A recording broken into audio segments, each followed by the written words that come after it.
Holy freaking cow. You guys, it is so early in the morning. It is just past 7 a.m. in the morning. I am literally still like wiping sleep out of my eyes, okay? And here I am on camera with these lights blaring in my face to talk to you about all of this crazy stuff because in the last like 12 hours, there's been two huge pieces of news that have dropped. Late last night, it turns out that the Xbox Series X is officially real. It started to leak, then it got confirmed by Microsoft. That's insane. And then this morning, a brand new Zelda Hyrule Warriors game got confirmed by Nintendo to be coming out this year in November. This is so crazy, and it's obviously insanely exciting. And it also means that for the first time in probably, I don't know, close to 2 years maybe, I'm actually going to make a video discussing two main news topics, which is something I tried to do way back in the beginning of the channel, and then I've long since given that up. I like having just one topic to dive at, but today it's like, this crazy Xbox news last night, and now the Zelda Hyrule Warriors news this morning, and I don't want to split it up into two videos because I don't like spamming multiple videos in one day unless I really have to do it, and since I already know both pieces of information, I'm going to discuss both today. So you're getting a double dose, okay? This is not like a new trend. I'm not going to start doing like the news thing where I cover all the topics of the day or whatever. There's plenty of other channels that do that. They do that very well. That is not my thing. I'm not even really into doing it. Not only, beyond the fact that it's just, there's too many other people doing it right now, but this is just two really exciting pieces of information, and so we're going to dive into it. So let's start off chronologically, and we'll start off with the crazy Xbox news and this whole insane conundrum that was playing out last night, really, really late at night. At least for me here on the West Coast, it was like 11 o'clock, midnight kind of time that all of this stuff was happening. And yeah, like I said, all of a sudden there was a leak, an actual leak of the Xbox Series S. Here you go. You can see a photo of it here. There was even a small clip, like a couple of second long clip of the thing sort of in motion being compared to the Xbox Series X right next to it. And so this got out all of a sudden, and there was all this information about the pricing scheme, the price, the release date, and it was crazy, and it was exciting, and people were going nuts online about it, like, oh my god, the Series S leaked. This seems to be the real deal, like, there was always the chance that it wasn't real, of course, with any kind of leak or anything. There was a chance it wasn't real, but this felt real, and many people were saying, like, no, this is the real deal, trust me. And then within probably, I want to say like 2 hours or so, Microsoft eventually did confirm that, yes, this is real. It's the Xbox Series S. It is $299, and it is coming out November 10th. So apparently, from what I could tell, this whole story actually broke, the leak, I should say, broke from a website called Windows Central. And they had all this information. They had pictures of the Series S. They had the date and the price and all of this stuff. And they also broke down, like I said, the pricing scheme. This is really unique and something that I guess I don't really know how I feel about. I'm not like against it, but it's just very strange. Let me read this little blurb about what they say on their website. We can confirm via our sources that the entry-level Xbox Series S will cost $299 at retail with a $25 per month Xbox All Access financing option, which Microsoft is planning to push hard via various retailers and a large global rollout. The more powerful Xbox Series X will cost $499 with a $35 per month all-access financing option. Both consoles will launch on November 10th, 2020. So there you go. Both consoles, basically the new Xbox. We finally know the new Xbox is coming out on November 10th, right about the exact time that a lot of us thought it was going to happen. Like, we've expected the Xbox and PS5 to launch like mid-November, right? Like, that just made the most sense. And these two have been way too afraid to talk about any of this stuff, the prices and the release dates. How many times on Twitter and here on the channel have I discussed this? It's been crazy. And so it does seem like Microsoft's hand was forced last night by this leak getting out there. And so here's all of this information. Now, I do kind of wonder if this is maybe, and I tweeted about this, what you would call a, quote, controlled leak.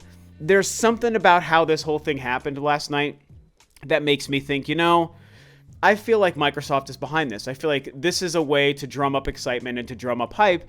And I honestly have thought for years that many companies, Sony, Microsoft, and Nintendo, probably get controlled leak information out there often anyway. I think that that's probably a pretty big practice in the industry. I don't really know that it is. This is just me theorizing. Okay, it's my conspiracy theory, to be fair. But I do kind of believe my conspiracy theory. I think that a lot of companies do it a lot more often than we know. I think it's a very effective way to drum up like organic hype and buzz and like free marketing. And I really feel like that's maybe what happened here, you know? Because again, after not too long, Microsoft was like, let's make it official. Here it is, the Xbox Series X. The leaks were right, you know? And it's coming out November 10th, and it's $299. So there's been a lot of talk about the look of the console, and like, I don't know. I guess I'm going to say what I always have to say. I could care less about what a console looks like. Well, okay, I'm not going to say I could care less, because it is always interesting to get the initial first look at any video game console. The very first time the image of a new console hits my eyeballs, yes, that is interesting, that is exciting, and yes, I am taking in a lot of information, to be fair. I'm not going to pretend like I don't get something out of it seeing it for the first time.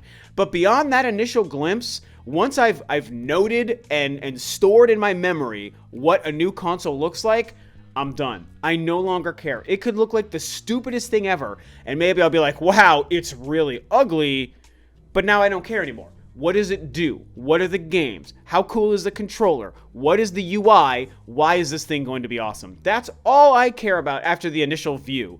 After the initial view, it's like I just could care less. And so yeah, looking at it, I'm like, this looks fine. It looks just like a cool little Microsoft Xbox box, you know? Similar design to the Series X. They're going for like the vertical rectangular sort of overall look to their new generation of Xbox consoles. And, you know, I actually think in a lot of ways it actually looks better than the Xbox Series X, personally. I really do kind of feel like it looks better. You know, everyone's talking about it looking like a speaker because of the black circle thing. And I believe that I heard somewhere that it's actually a vent, like a window vent. I heard Dreamcast guy talk about that. I don't know if that's been confirmed yet. But, I mean, it's obviously not a speaker. Why would it be a speaker? So it probably is just a vent and a fan. And that's fine. That'll keep it cool. And so I think it's neat. Like, now we've seen the Series S. And so my opinion is, I think it's cool, like I said, but I doubt it's going to be the one for me. Like, I'm going to want the Series X. Based on what we understand, that the Xbox Series X is the more powerful and capable machine, I'm definitely more interested in that. This the smaller Series S also appears to not have a disk drive, and so it's probably all digital, which makes it even less appealing to me. I think that since they're going for different levels of power between the two, I feel like it would be smarter for them not to make it digital only, because a lot of people who might want to go physical might still want to save the money and buy the cheaper machine. But if you want to go physical, you can't do that. You would have to save the extra money for the Series X. So not quite sure what they're doing there. $499 for the Series X, having that confirmed. You know, it's what we all thought. We all expected, I think, both of these machines, Xbox and PS5, to probably be $499. Now we know the Xbox Series X is $499. But here's the thing, because now it's like, since there's two different versions of the console, one at $300 and one at $500, Sony's in a weird place, because if they wanted to try to undercut Microsoft like they did with the last generation, that'll be harder to do, because sure, they might want to come in at like $400 or $450 to undercut the Series X, but if they do that, there's still a $300 Series S out there on the market too, so that puts Sony in a real bind. I mean, you could argue their best bet is to just split the difference and come in at $400, and maybe that's what they do, but that's still not going to make them the cheapest option, so I find it fascinating. Last thing I want to touch on, of course, is this all-access financing thing, where basically it's like, you know, there were rumors about this for over a year, maybe even close to 2 years, that the next gen, specifically Xbox, might adopt like a cell phone payment plan sort of thing. And I kind of feel like that's what we're looking at here with the all-access finance thing. Like, when I first read it last night, before I really paid attention, I thought it was like a gaming service. You know, it's like it's basically their next generation version of like Game Pass and Xbox Live wrapped in together. And there's a $25 or $35 per month version. And I was like, I'm not really into that. I think that sounds kind of lame and overpriced. But it's obviously not that. It's actually to purchase the consoles. You're financing it, okay? So $25 a month or $35 a month until it's paid off. Okay, that's fine and that's interesting and all well and good. But it's weird, because it's like, wait a minute, is this based on credit? Like, how is Microsoft doing this? Like, it's not the same as like, oh, I'm going to go buy something expensive from Best Buy, like a brand new Xbox or PlayStation, and I'm going to finance it at Best Buy, which means Best Buy is going to check your credit, approve you for a credit line, and allow you to make this big $500 purchase and pay it off through their credit system with interest or whatever special deals they have. But this is like Microsoft Xbox All Access financing, so it's like Microsoft's deal. So who's doing the financing? Like, is Microsoft checking people's credit? And if Microsoft is doing it, if you go to buy it from a GameStop or a Best Buy or something, are they going to run you through Microsoft's credit check program, or are they using their own one that they use? Because, like, every retailer, a Target, a Best Buy, a Guitar Center, a Walmart, they all have their own financing and their own credit process they put you through. But are they now going to be running a third party's credit processor, Microsoft's, just to buy the one product that demands it in their stores? Or maybe you can only do this if you buy it online?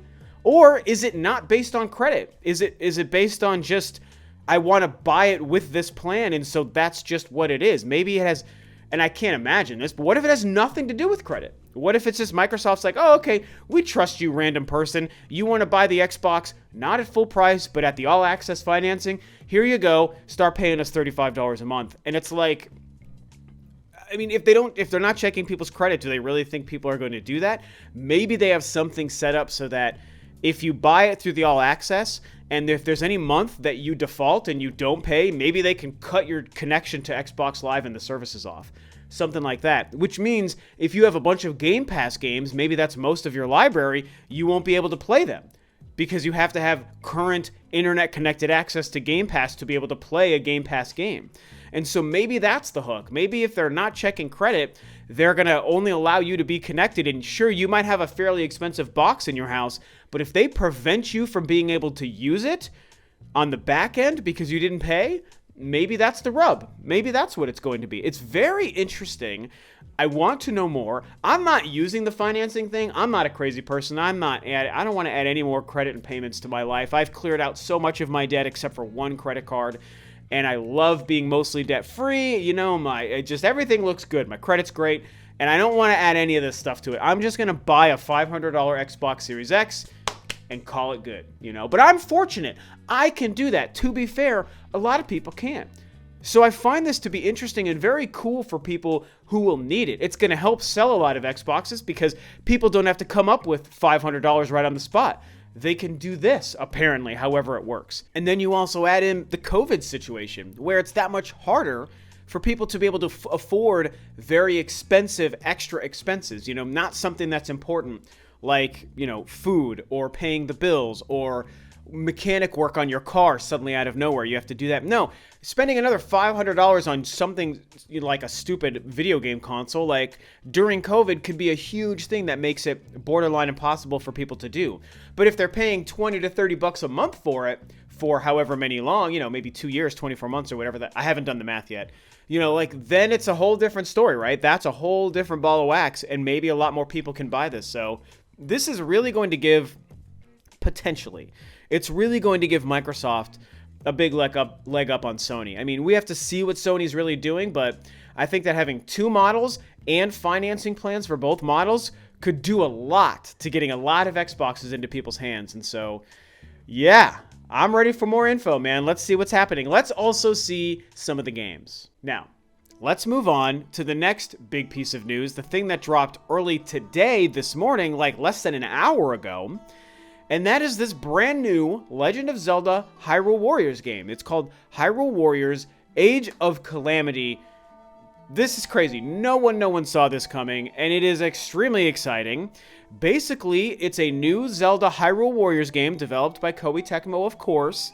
And this one is actually set 100 years before Breath of the Wild. It's focused entirely on Breath of the Wild, that aesthetic, that world, the lore, the characters, and it is a direct prequel to the game. This is covering the 100 years before Breath of the Wild actually took place. All the memories and all the history of the champions and Zelda and Calamity Ganon and everything that your version of Link did before he went to sleep for 100 years. You're basically playing that story, only in a Hyrule Warriors fashion, but in the Breath of the Wild map and setting. This is crazy, and it is so cool. They revealed a 6-minute trailer that featured Eiji Aonuma talking about the plans for this game and how it came about. They also featured one of the producers on the game from Koei Tecmo talking about it. And, you know, there's about probably 2.5 or 3 minutes worth of footage, and it is beautiful looking footage. It looks and sounds amazing. Now, most of the footage, to be fair, seems like it's cinematic. There's a couple of clips that I'm pretty sure are definitely gameplay, and they're really amazing looking. But most of the footage is focusing on cinematics, to be fair. I think one of the coolest things I noticed about the footage is that when you can see that it's gameplay, you can tell that you actually get to play as some of the champions. So you probably get to play as Link, as Zelda, as the 4 champions, and who knows who else you get to play as.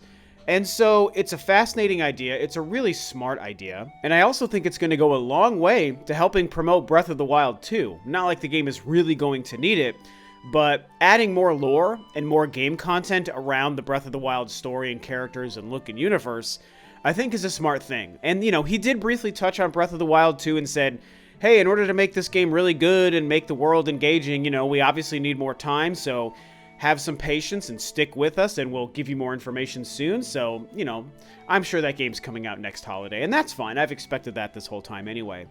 And, yeah, so I think that this is going to be a big deal. This is coming out November 20th, you guys. So this is their big November holiday game. And it's crazy and so ironic because yesterday I was going to record a video discussing how the Mario 3D All-Stars being a September release is leaving November and December wide open. And how I was like, you know what? I'm pretty sure Nintendo is going to give us a surprise game in November. And I ended up not really making that video yesterday and thinking I was going to make it later this week. And it turns out that now I don't need to because we know this game is their big November title. So that means at this point, we're looking at Mario 3D All-Stars on September 18th. We're looking at Pikmin 3 on October 30th. And we're looking at Hyrule Warriors Age of Calamity on November 20th. It's a decent lineup. In a 2020 COVID year, it's a decent lineup. I think that, you know, the Mario games are all old games. Pikmin 3 is an old game, so, you know, that's that. That's 4 old games in 2 different retail packages. You know, all amazing games. 4 of my favorite games ever made, but they're old. And then we get this new game, this new Zelda Age of Calamity game, this Hyrule Warriors game. And so this is the most exciting because it's a new game, even though it is, to be fair, going to be treading a ton of familiar ground. We've already lived in this world and this art style of Zelda for hundreds of hours, all of us who've played Breath of the Wild. So in that respect, it feels less new and exciting. But as far as a game, as far as the gameplay, and also the story it's telling, that is the exciting part. I mean, they might actually flesh out this version of Ganon to be a somewhat interesting character. Like, probably my only true complaint about Breath of the Wild is that I just found Ganon to be not interesting and exciting. He was just a monster. He wasn't a character.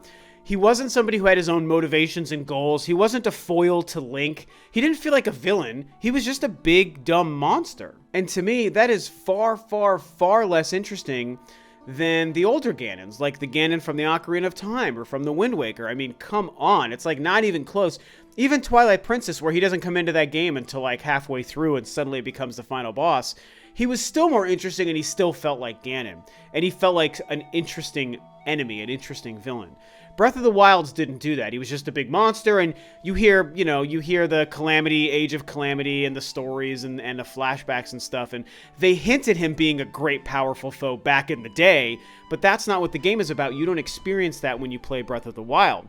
But this could be an opportunity to do that, which also means this could be adding a heck of a lot of context to Breath of the Wild 2 when that comes out. So Breath of the Wild 2 might be made a lot more interesting by the fact that this Hyrule Warriors game is existing. That might almost be more their motivation than to flesh out anything from the first game. I think this might have to do with fleshing out the next game. And I think it's really smart and really brilliant, so I am incredibly excited. So that's it. 2 huge and very exciting pieces of news. We got all the new Xbox info that we've been waiting for. We finally have a new Nintendo game for this year, and it's a new Zelda Hyrule Warriors game coming out in November. I'm over the moon about this stuff, you guys. Very, very exciting, and it feels like finally Nintendo has a little bit of a holiday planned, and we got that Xbox info. Now it's up to Sony to make the next move, man, so we'll see what happens on that front. Talk about this stuff below. What do you think about my breakdown, and what are your own thoughts and opinions about the new Xbox stuff and about Zelda Hyrule Warriors? This is crazy. What a great day. And yeah, with that, this video is a wrap. Thanks, of course, as always, for tuning in, guys. This is Rob of Rule of 2 Review, and I'll catch you next time on another video.